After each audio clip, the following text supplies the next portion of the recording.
Ever wondered about the turbulent era in Northern Ireland's history known as the Troubles?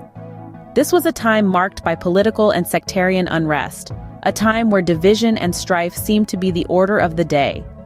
From the late 1960s until the Good Friday Agreement in 1998, Northern Ireland was a hotbed of conflict, primarily fought between two camps. On one side, we had the nationalists, largely Catholic, who yearned for a united Ireland. On the other were the Unionists, predominantly Protestant, who staunchly wanted Northern Ireland to remain as part of the United Kingdom. It's a tale of a nation divided, of ideologies clashing, of a struggle for identity and belonging. But like any historical event, the Troubles were more than just a black and white narrative. They were a complex tapestry woven from countless individual threads. So let's dive into the origins of this complex and deeply rooted conflict. Imagine a country divided, its people segregated not by choice, but by a partition imposed in 1921. This was the reality for Ireland when it was split into two distinct entities, birthing Northern Ireland.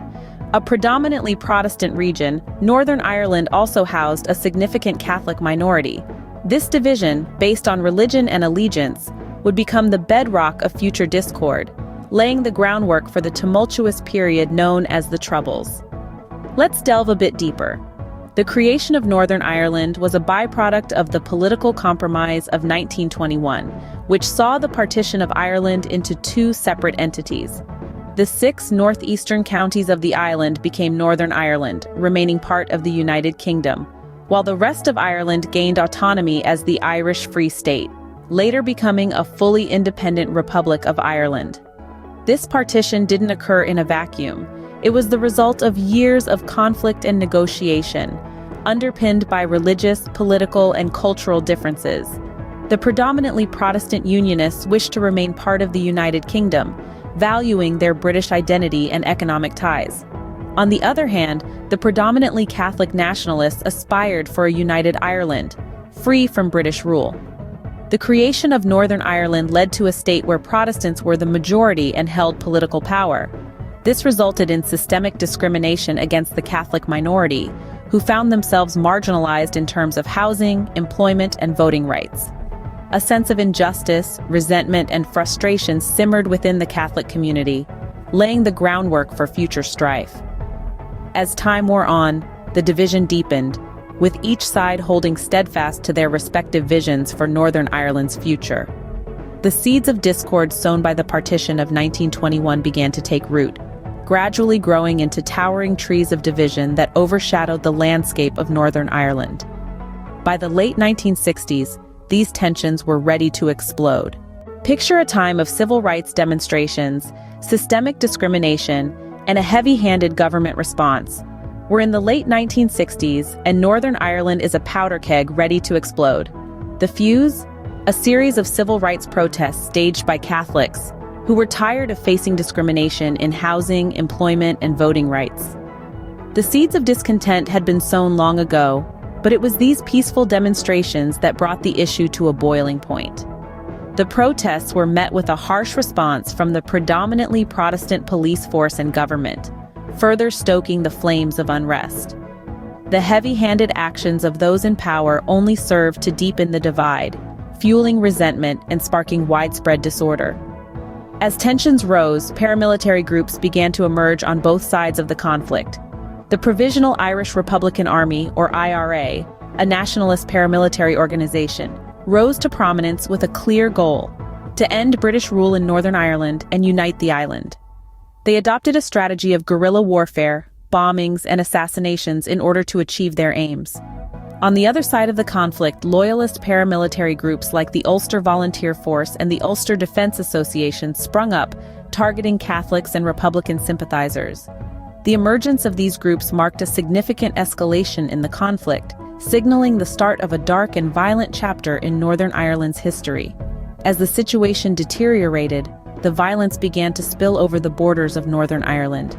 Bombings in England and other parts of the UK served as a stark reminder of the wider implications of the conflict. The Troubles were no longer a local issue. They were a national crisis that demanded immediate attention. As tensions escalated, the violence was set to spill over not just in Northern Ireland, but across the UK. The stage was set for a conflict that would last for nearly 3 decades, tearing communities apart and leaving a lasting impact on the people of Northern Ireland. Visualize a period of guerrilla warfare, bombings, and assassinations. This was the peak of the Troubles during the 1970s and 1980s, a time when Northern Ireland was in the grip of escalating violence. Paramilitary groups took center stage. The Provisional Irish Republican Army, or the IRA, emerged as a prominent nationalist force. Their objective was clear: to end British rule in Northern Ireland and unite the island. They resorted to guerrilla warfare, bombings, and assassinations. Their actions were met with brutal retaliation from the British forces, intensifying the cycle of violence. On the other side, loyalist paramilitaries like the Ulster Volunteer Force and the Ulster Defence Association targeted Catholics and Republican sympathizers. Their violent activities were equally destructive, leading to loss of innocent lives and a deepening of the sectarian divide. The violence was not restricted to Northern Ireland alone. Bombings in England and other parts of the UK brought the conflict to the doorsteps of the mainland. These attacks underscored the extent of the crisis and its potential to disrupt peace far beyond Northern Ireland's borders. What started as a regional conflict had now transformed into a national crisis, affecting the very fabric of the United Kingdom. The British government responded by deploying troops to Northern Ireland and implementing emergency laws. But these measures often fueled resentment and further radicalized communities, inadvertently escalating the very violence they sought to suppress. The government's efforts to quell the violence were complicated, to say the least. The draconian laws and the heavy-handed approach of the security forces often ended up exacerbating the situation. The more the government tried to control the situation, the more out of control it seemed to get. In the midst of all this, the people of Northern Ireland endured immense suffering. They lived in constant fear and uncertainty, their lives disrupted by the relentless violence and chaos. Their stories are a stark reminder of the human cost of the Troubles. Efforts to quell the violence proved complicated and often counterproductive. This was the grim reality of the peak of the Troubles, a time when Northern Ireland was caught in the crossfire of a conflict that seemed to have no end in sight. Imagine the struggle for peace amid deep-seated divisions and mistrust. The path to the Good Friday Agreement was a complex journey, navigated painstakingly by multiple players from within and outside Northern Ireland. First, let's turn our gaze towards the Republic of Ireland. Officially, it condemned the violence, but also played a significant role in the narrative. It lent political and moral support to nationalist communities in Northern Ireland, while advocating for a united Ireland through peaceful means. The Republic's stance, though non-violent, was formative in shaping the dialogue for peace.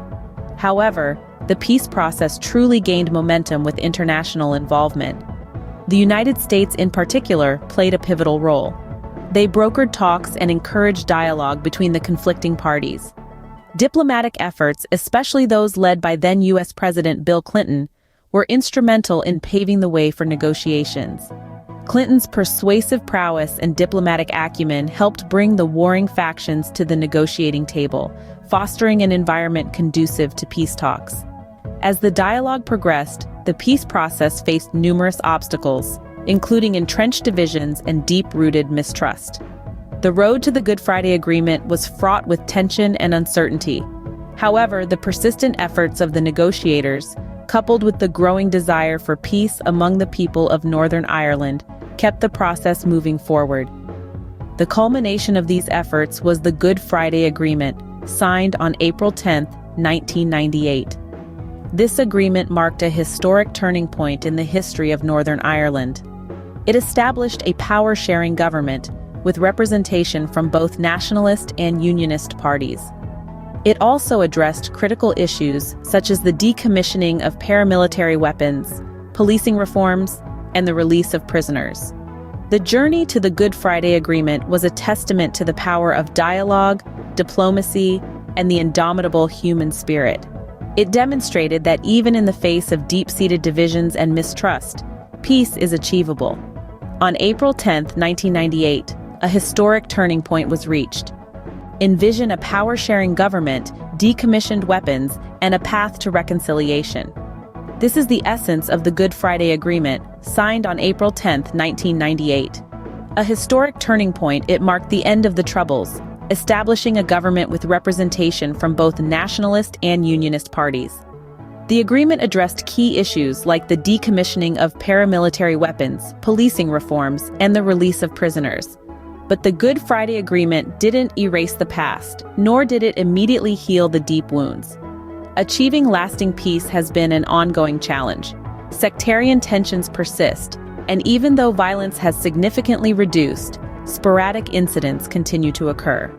The process of reconciliation and healing is not an event, but a journey that is vital for building a more stable and inclusive society in Northern Ireland.